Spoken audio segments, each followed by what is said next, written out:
Hey, what's up mga katambol? Ito yung Tito Balbas at today, mag-share lang ako ng short video about sa mga nailagay ko na patch dito sa ating Avatar PD705. Straightforward na tayo guys, kaninang morning nag-iisip ako kung maglalagay ako ng mga bagong tunog. So fortunately, nag-message siya paring Jonas Sigban and sinendan niya ako ng isang collection ng Roland SPD-SX Pro na patch niya. So nandito lahat ngayon sa computer ko, din-download ko kanina. Maraming salamat sa iyo parang Jonas. Shoutout sa iyo. Salamat sa blessing. Actually, sobrang blessed nitong blessing tong sinend niya sa akin kasi para magamit natin siya, mas malawak pa yung magawa natin sa Avatar. Since wala naman tayong pambili ng Roland tulad nung meron siya, wala pa tayong ganun budget uli. Dati meron, nabenta na rin. So ngayon, explore na lang natin kung ano yung meron tayo. So I'm using a PD705. Ngayon marami ng update yung e-drums guys. Meron ng 708 ang Avatar, which is very reliable at napaka-powerful na sampling pad. Actually number 1 siya sa market sa entry level ngayon ng mga e-drums. Maliban sa mga high-end talagang Roland, sila yung mga pasok sa budget lang. For me, magagamit nyo rin ito sa lahat ng kits nyo. Kung meron kayong LCs, meron kayong NUXDP 2000, which is isa ko rin pad na gustong magkaroon. Gusto ko rin magkaroon na actually. Nag-iipunan ko. And yes, ready lahat magamit tong patch na to. So, share ko lang sa inyo kung paano ko na-input yung patch ha. So ito, meron sinend sa akin si paring Jonas na isang set ng Roland SPD-SX Pro kit. Nandito lahat, nakakatawa. Meron siyang 90s rock kit. Nakita niyo sa folder. Meron siyang kahon, DW collector. Ang dami, may jazz, may indie, may Gretsch, Lady and Ludwig.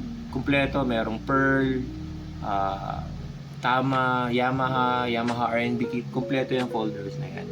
So ang ginawa ko dyan guys, hindi mo siya basta-basta may papasok kasi sa Avatar, maraming proseso. So once na na-receive mo, pag nag-download ka ng Avatar wave files, hindi mo siya basta-basta ilalagay lang sa USB stick and then papasok mo siya sa Avatar. Maraming procedure. Iba-iba ang bitrate ng wave files na kailangan tanggapin ng isang e-drums. Ang SPD-SX Pro, I believe 32 yung bitrate niya. Tingnan natin. Oops. Wait. Ayun, yung bitrate niya is hanggang 32. Ang sample rate niya pala is more than 48,000. So, kailangan niyo pong mag-compress. Dahil ang Avatar, ang pinaka-safe lang sa kanya na ilagay na wave files is mono, which is one channel. Tapos, one channel mono, tapos 16-bit lang. And 48,000 lang yung sample rate niya. So, kailangan nyo mag-compress. Kung meron kayong audio compressor o wave manager or any compressor na audio, kailangan nyo muna siyang i-compress. So hindi pwedeng yung galing na siya sa SPD then papasok mo siya ng Avatar. Ang nangyari kasi kanina is nag-compress ako na naglagay ako, I thought na pwede siya. So hindi ko chinek yung hindi ko chinek yung beats niya kung ilan. 24 pala ang beats na gamit ni Jonas sa kanyang SPD-SX Pro. So medyo mataas yung bitrate. So hindi kakayanin ng Avatar. So hindi ko siya na-check. Pinasok ko siya right away sa Avatar. Nilagay ko sa USB stick. Dinrive ko. In-install ko. Ang nangyari, pagkapalo mo ng patch, pag in-assign mo siya sa isang pad, wala. Para siyang sumasabog na something. Bakit? Ang ingay. As in, para siyang glitch or malakas na glitch sounds lang sa lahat ng patch. So ginawa ko, ni-reformat ko uli yung USB drive and then kinonvert ko ng wave files na mono 16-bit 48,000 sample rate. yung lahat ng wave files ni Jonas at then nilagay ko sa USB stick tsaka ko pinasok sa Avatar. And then, good to go na. So yun na nga mga repa, na kapag compress na ako, papakita ko sa inyo ha. So ito na, galing sa folder na sinend sa akin from SPDSX Pro which is 24-bit and mas mataas to na sample rate ha. Yun, kung i-check nyo. Halimbawa, itong sinend sa akin ni Parent Jonas na DW kit. Pag chinek mo yung info ng isang wave files niya, is 24 bit per sample siya. Ito. 24 yan, bit per sample niya, 44,100. Tapos, stereo channel siya. Ayan, makikita niyo, audio channel 2 siya. So, yan yung galing sa SPD SX Pro, which is gumagamit talaga ng wave files na stereo ang SPD SX Pro. Tapos, once na pinasok mo yan sa Avatar, hindi yan babasahin. Babasahin man niya yan, papatunogin niya yan, pero as in wala kang maiintindihan sa tunog. Sabog-sabog yung tunog. Dahil mataas yung rate na yan. So, what I did, nag-open ako ng isang folder dito. Nag-transfer muna ako, kinapi ko yung mga gusto ko na tunog, nilagay ko sa isang folder. Ito, nilagay ko siya dito to Avatar. And then ito na siya.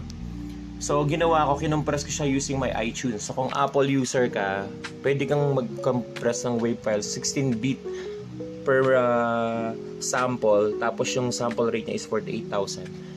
Ng isang compress lang. I-drag mo lang lahat yung mga wave files doon. Tapos, mako-compress mo na siya.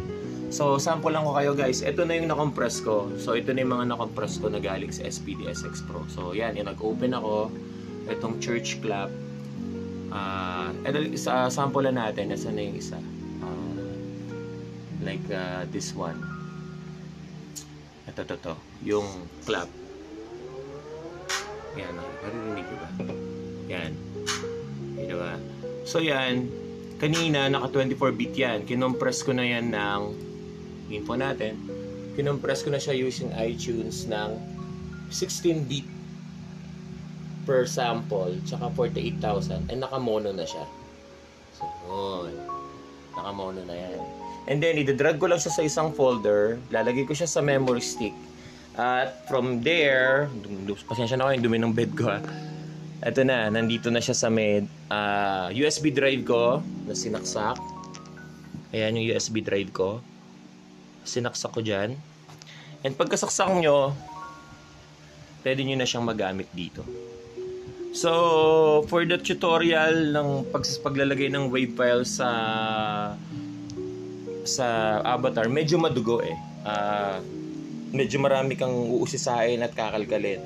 Pero once na na-figure out mo, sobrang worth it naman talaga. So yan, nakapaglagay na ako. Naglagay na rin ako nirename ko na rin yung sarili kong tunog. So, parinig ko lang sa inyo guys ha. Ito yung hi-hat ko ng Minel. Pasensya na pangit yung tunog, naka-chippity lang ako na amp. Ayan. Pero sa house na speaker na mga ganda, maganda tunog nito. Ito yung snare ko na DW. Tapos yung mga tom ko na DW. Meron akong 8. Tapos meron akong custom na Silgen. Tapos yung long chimes. Ito wala nito sa Avatar tong long chimes na to. At saka itong ride na Minel. Yan ang ilagay ko. Sa mga SFX, gumawa din ako ng special effects ko. Ayan, nirename ko na rin. Galing din to sa SPD Pro X. Pro SX. Yung mga wala sa Avatar yan.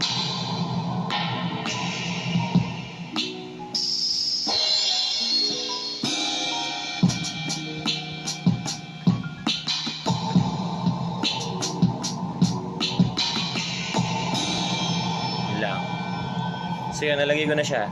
So yun lang guys, ganun lang kadali. Gawin nyo lang, figure out nyo lang kung paano maglagay. Huwag nyo kakalimutan mag-compress. Hindi basta galing sa any wave files or sa Google o sa internet na na-download nyo. Pwede siyang basta-basta ilagay. Always remember, i-compress siya sa 16-bit per sample. Tapos, ang sample rate niya is 48,000 and mono channel. Tapos, lagay nyo sa stick. Do the proper installation sa Avatar. And then, you're good to go. Peace out. Yun lang po. Tito Balbas and happy tambol sa inyong lahat.